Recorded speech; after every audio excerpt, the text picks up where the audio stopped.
शिव ने पार्वती को स्वीकार करने से पहले उनकी ऐसी परीक्षा ली कि खुद पार्वती का अहंकार चकनाचूर हो गया। एक शिवलिंग, कच्चा मांस और एक ऐसा सबक जो आज भी हमारी सोच को हिला देता है। पूरी कहानी सुनिए अंत तक, क्योंकि जो जवाब मिलेगा वो आपकी सोच बदल सकता है। सती के मृत्यु के बाद शिव ने संसार त्याग दिया। आदिशक्ति का जन्म हीम नरेश हिमवान यानी पर्वतों के राजा के घर में हुआ। उनकी पुत्री का नाम पार्वती रखा गया, जिसका अर्थ है पर्वतों के राजा की पुत्री। बचपन से ही उनका झुकाव शिव की ओर था और वे उन्हें अपना वर बनाना चाहती थीं। उन्होंने कठोर तपस्या के द्वारा मनुष्य के स्तर से ऊपर उठकर शिव के महादेव स्वरूप और स्वयं के आदिशक्ति स्वरूप को प्राप्त करने का निश्चय किया और शिव ने गुप्त रूप से उनकी सहायता करने का निर्णय लिया। पार्वती की प्रगति बहुत अच्छी हो रही थी और सभी देवताओं और ऋषियों को लगा कि शिव उन्हें जल्द ही स्वीकार कर लेंगे। लेकिन पार्वती को स्वीकार करने से पहले शिव के मन में कई परीक्षाएं और सबक थे, क्योंकि शिव की पत्नी के मन में अज्ञान का एक छोटा सा बीज भी संसार के लिए विनाशकारी साबित हो सकता था, जैसा सती के साथ हुआ था। इसलिए शिव ने पार्वती की परीक्षा लेने के लिए सप्त ऋषियों को अपने साथ चलने को कहा। एक दिन सुबह सुबह पार्वती ने अपने पूजा स्थल की सफाई की और पूजा शुरू करने के लिए फूल लाने निकली। शिव अघोरी के वेश में आए। उनके साथ सप्तऋषि भी थे, जो अघोरी के शिष्यों के वेश में थे। अघोरी जंगल से गुजर रहे थे और उन्हें पार्वती द्वारा स्थापित शिवलिंग दिखाई दिया। वे बैठ गए और उस शिवलिंग पर अपनी पूजा की तैयारी करने लगे। पार्वती आई और उन्होंने देखा कि अघोरियों ने उनके शिवलिंग को घेर रखा है। उन्होंने विनम्रता से कहा कि यह शिवलिंग उनका है और अच्छा होगा यदि अघोरी अपने लिए एक अलग शिवलिंग बनाकर उसकी पूजा करें। इस पर शिव क्रोधित हो गए और बोले, किसी भी लोक में किसी का भी शिव या शिवलिंग पर कोई अधिकार नहीं है। शिव सबके हैं और किसी के भी नहीं। जो यह सोचता है कि वह अहंकार और अधिकार के घमंड से शिव को प्रसन्न कर सकता है, उसने शिव को जरा भी नहीं समझा। ऐसा कहकर अघोरी रूपी शिव ने शिवलिंग की पूजा जारी रखी। उन्होंने अपने थैले से कच्चा मांस निकाला, शिवलिंग पर रखा और कहा, शिव देखिए, मैं आपके लिए ताजा और रसदार मांस लाया हूँ। इसे स्वीकार कीजिए और मुझ पर कृपा कीजिए। अब पार्वती क्रोधित हो उठी। उन्होंने कहा कि शिव कभी ऐसी घृणित और अनैतिक भेंट स्वीकार नहीं करेंगे। यह शिव का अपमान है और अघोरी को स्वयं को शिव भक्त कहना छोड़ देना चाहिए। लेकिन अघोरी ने शिवलिंग की ओर देखकर कहा, देखो शिव, यह अज्ञानी लड़की मेरी भक्ति को चुनौती दे रही है। मैं तुम्हें आदेश देता हूँ, मेरी भेंट स्वीकार करो और उसे सत्य दिखाओ।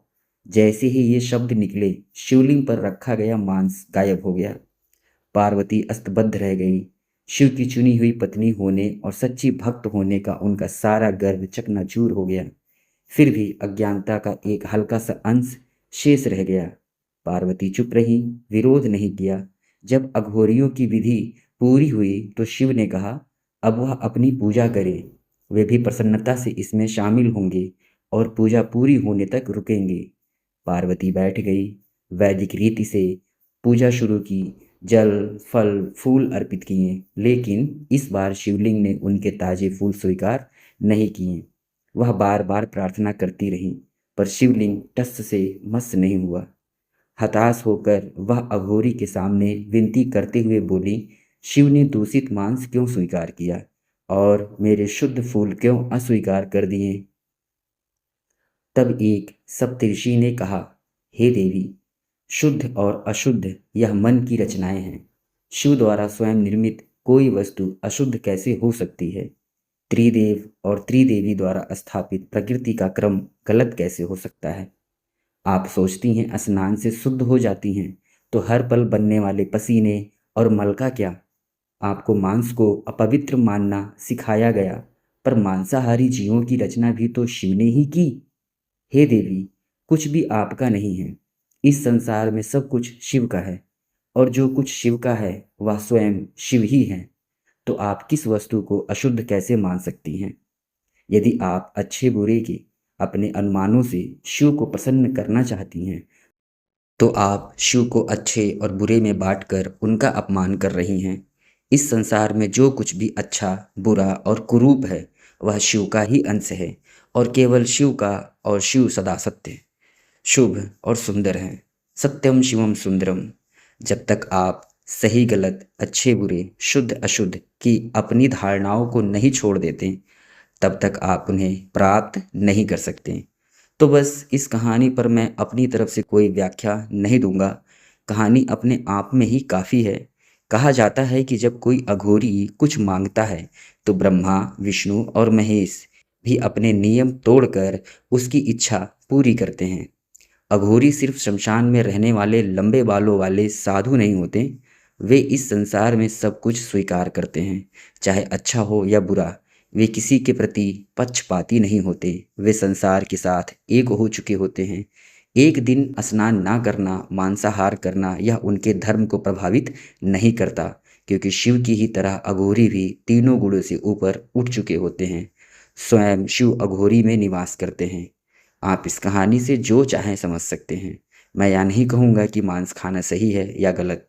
ऐसे बहुत से ज्ञानी लोग मिल जाएंगे जो दूसरों को जीना सिखाने के लिए तैयार बैठे हैं, जबकि खुद उन्होंने अपने जीवन में कुछ खास हासिल नहीं किया। यह आपका जीवन है। इसे जीने का तरीका चुनने की पूरी स्वतंत्रता आपकी है। और मुझे पूरा यकीन है, शिव कभी नहीं चाहेंगे कि हम अंधे होकर दूसरों का अनुसरण करें, जबकि उन्होंने खुद हमें स्वतंत्र रूप से सोचने और जीने की शक्ति दी है। अगर इस कहानी ने आपको सोचने पर मजबूर किया, तो इसे उस व्यक्ति को ज़रूर भेजिए जिसे यह सुनने की ज़रूरत है।